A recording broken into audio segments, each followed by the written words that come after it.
बिहार विधानसभा चुनाव के लिए प्रधानमंत्री नरेंद्र मोदी ने शुक्रवार को अपने चुनावी अभियान का आगाज किया।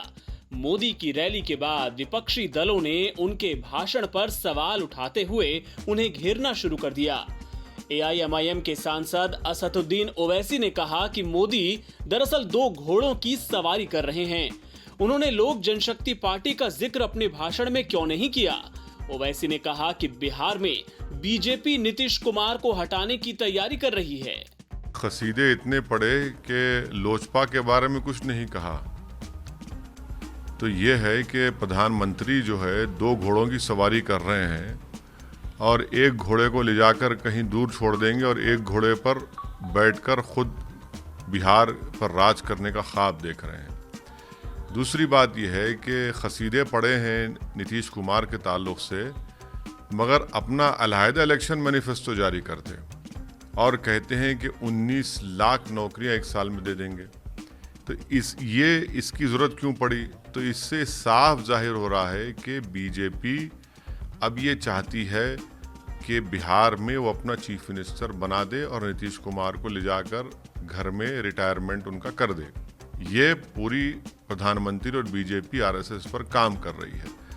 और तीसरी बात यह है कि प्रधानमंत्री की सभा में ये नहीं कहा गया कि आपने अपने इलेक्शन मैनिफेस्टो में बीजेपी ने कहा कि हम कोविड का वैक्सीन जब निकलेगा भारत में, अगर बीजेपी को सत्ता मिलती है बिहार में तो वो फ्री में बिहार की जनता को देंगे।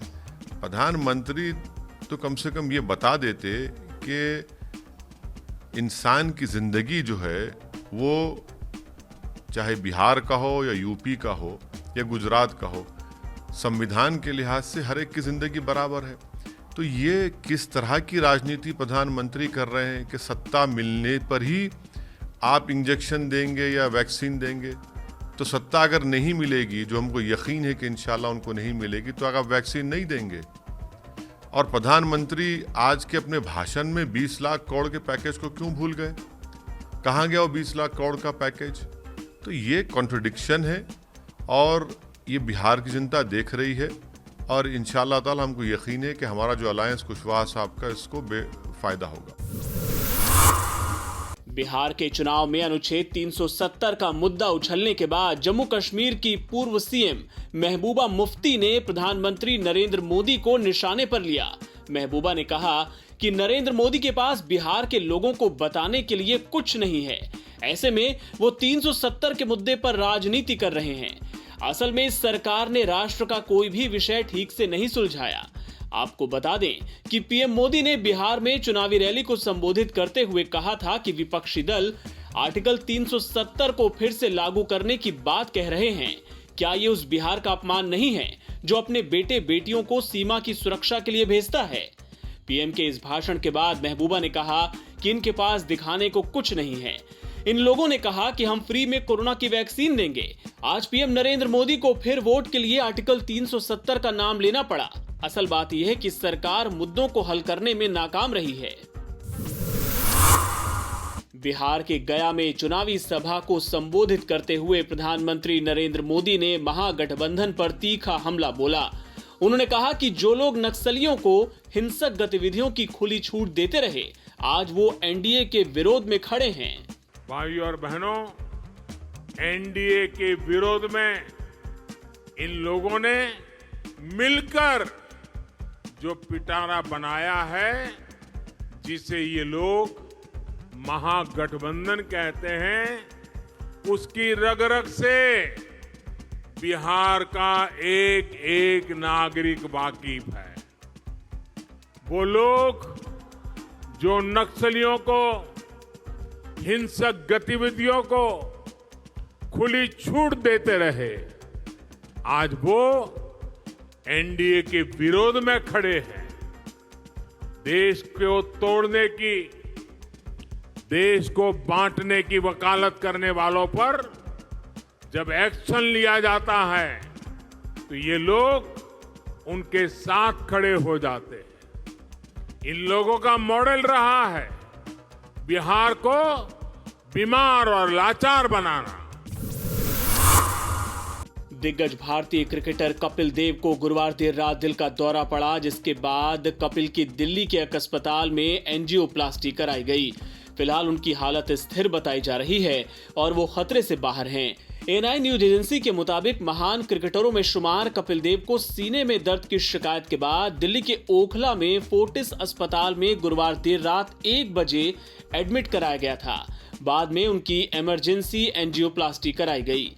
अस्पताल की ओर से जारी बयान के मुताबिक कपिल फिलहाल आईसीयू में हैं और डॉक्टर अतुल माथुर और उनकी टीम की निगरानी में हैं।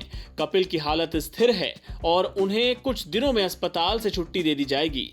भारत को अपनी कप्तानी में पहला वनडे वर्ल्ड कप दिलाने वाले कपिल देव की गिनती दुनिया के दिग्गज ऑलराउंडरों में की जाती है।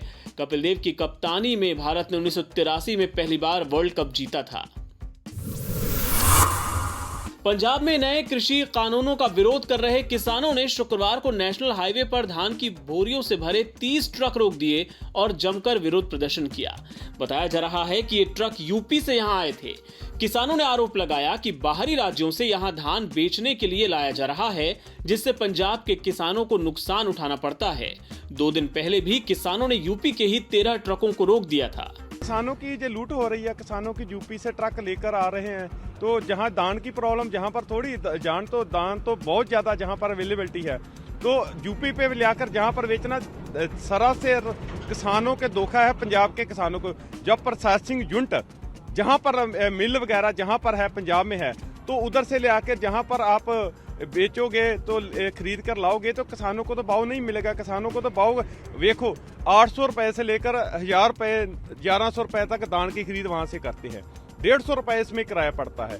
तो जहां पर आन के जे बेचते हैं 1888 रुपये में MSP पे, तो सीधी लूट है। 500-600 रुपया 1 क्वांटल पे लूट कर रहे हैं। मोर ओवर इसमें सारे मंत्री रले हुए हैं। आम किसान तो एक भी गाड़ी 30 के करीब हमने ट्रक रोके हैं, 30 में एक भी किसान का नहीं है।